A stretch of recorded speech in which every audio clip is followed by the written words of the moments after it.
कंकाल का रहस्य। चौरा गांव के खेतों में इन दिनों खुदाई का काम चल रहा था। असल में इसी गांव से होकर एक अच्छी सड़क गुजरनी थी, इसलिए यहाँ खुदाई शुरू की गई थी। अचानक एक दिन खुदाई करने वाली मशीन से कुछ टकराता है। बाद में जब खोजबीन की जाती है तो वहाँ से 2 कंकाल मिलते हैं। पुलिस गांव के लोगों से पूछताछ शुरू करती है। आप लोगों को क्या लगता है ये किसके कंकाल हो सकते हैं? अरे साहब, हमें क्या पता ये किसके कंकाल है, आप ही लोग पता लगाइए। हम लोग तो बहुत ज्यादा डरे हुए हैं। हाँ, हमारी फॉरेंसिक टीम अभी आ रही है।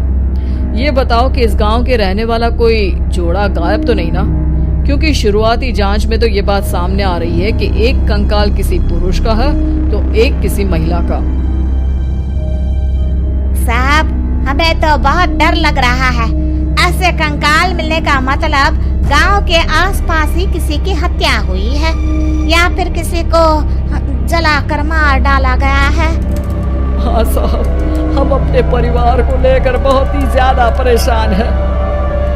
देखिए, आप लोगों की परेशानी हम समझ सकते हैं, लेकिन आप लोगों को पुलिस का सहयोग करना होगा, क्योंकि आपके सहयोग के बगैर हम ये पता नहीं लगा सकते हैं कि आखिर ये किसके कंकाल है और इनकी हत्या किसने की। ठीक है साहब, गांव के लोग आपका पूरा सहयोग करेंगे। हाँ साहब, पूरा सहयोग करेंगे। तो फिर ठीक है, हम अपनी जांच शुरू कर देते हैं। कुछ दिन बाद जांच रिपोर्ट आ जाती है। पता चलता है कि ये कंकाल करीब 20 साल पुराने हैं, यानी 20 साल पहले किसी जोड़े की हत्या कर शव को यहाँ पर दबा दिया गया था। इंस्पेक्टर राघव, ये बताओ कि 20 साल पहले की मर्डर मिस्ट्री क्या आप सुलझ सकती है? हाँ सर, क्यों नहीं, लेकिन अब सबूत और गवाह काफी मिट गए होंगे। मुश्किल तो होगी, लेकिन शायद किसी परिवार को इंसाफ मिल सके। इंस्पेक्टर राघव, आप बिल्कुल सही कह रहे हैं। किसी परिवार को तो इंसाफ मिलेगा ही और किसी को उसके किए की सजा भी मिलेगी। जी सर, मैंने तो जांच शुरू भी कर दी है। 20 साल पहले इस गांव के 2 जोड़े अचानक कहीं गायब हो गए थे। मैंने दोनों ही परिवारों के बाकी के सदस्यों से बातचीत शुरू की तो उन्होंने बताया कि उनके बच्चे शहर गए थे, लेकिन आज तक वापस नहीं लौटे हैं। लेकिन ये दोनों शव किस परिवार के सदस्यों के हैं, ये कैसे पता चल सकेगा? सर, मैंने डीएनए टेस्ट करवा लिया है। आज शाम तक इसकी रिपोर्ट भी आ जाएगी। अच्छा, ठीक है। उसी शाम को सर, डीएनए रिपोर्ट के मुताबिक ये दोनों ही लाशें चौरा गांव के रहने वाले प्रधान सुल्तान सिंह के बेटे और बहू की है। लेकिन इनकी हत्याएं किसने की है, ये कैसे पता लगेगा? इसी का तो पता लगाने की कोशिश में जुटा हूँ सर। आज सुल्तान सिंह से मिलने भी जा रहा हूँ। मेरा बेटा और बहू तो मेरे लिए सिर्फ यादों में ही रह गए थे। हमें उनकी लाशें तक नहीं मिल सकी थी। आज 20 साल बाद उनके कंकाल मिले हैं। मैं अब किसके लिए जीऊं?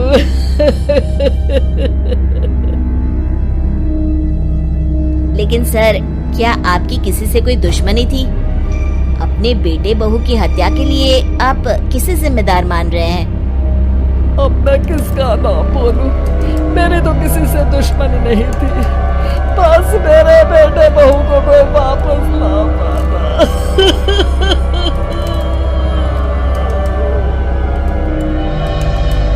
इसके बाद सुल्तान सिंह फूट फूट कर रोना शुरू कर देते हैं। सर, अब आप इनका अंतिम संस्कार करवा सकते हैं। कम से कम इनका शरीर ना सही, इनका कंकाल तो आपको मिला है।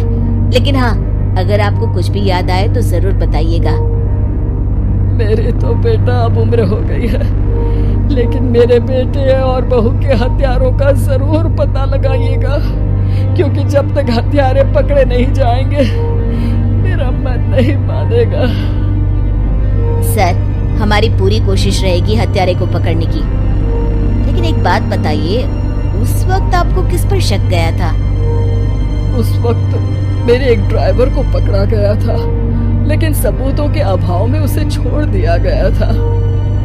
अच्छा, और ड्राइवर पर कैसे शक हुआ था? क्योंकि उस दिन ड्राइवर छुट्टी पर था। उस समय लेकिन लाश क्यों नहीं मिल सकी थी? उस वक्त पुलिस ने बहुत कोशिश की थी, लेकिन दोनों की डेड बॉडी नहीं मिल सकी थी। ठीक है, हमारी तफ्तीश चल रही है, मैं फिर आऊंगा। इसके बाद इंस्पेक्टर वहां से चला जाता है और सुल्तान सिंह अपने बेटे और बहू की याद में खो जाते हैं। कुछ दिन बाद सुल्तान सर, एक बात बताइए, जब आपके बेटे बहू की हत्या हुई थी, उसी के आसपास आपके ही गांव का रहने वाला एक और जोड़ा उसी वक्त गायब हो गया था ना? हाँ सर, अलका और अभिषेक, वो भी मेरे बच्चों जैसे ही थे। तो फिर वो कहाँ है?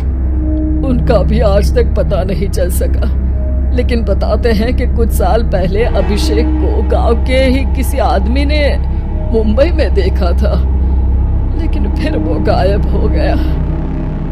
यानी अभिषेक और अलका की हत्या नहीं हुई थी, बल्कि उन्होंने किसी वजह से खुद ही गांव छोड़ दिया था।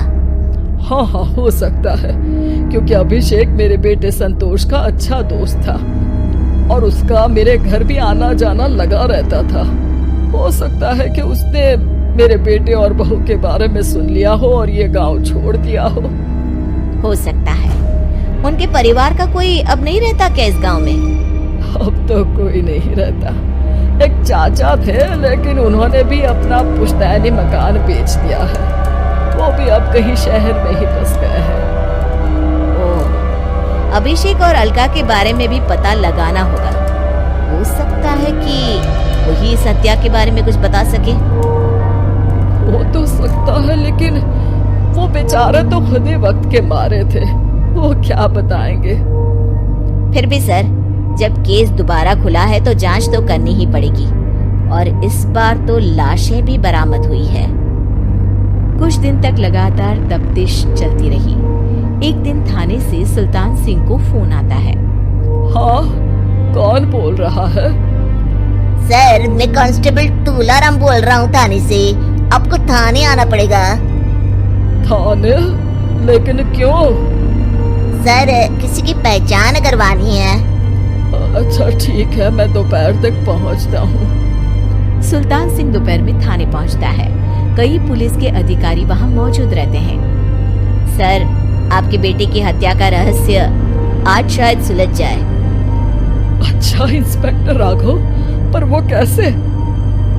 सर, उस आदमी को देखिए, क्या वही अभिषेक है?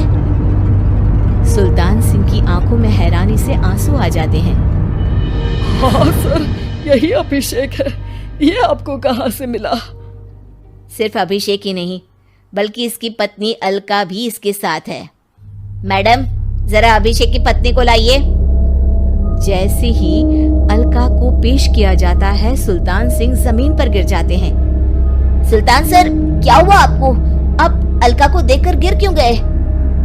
सुल्तान सिंह सर पकड़कर बैठ जाते हैं। ये अलका नहीं, बल्कि ये तो मेरी बहू रितु है।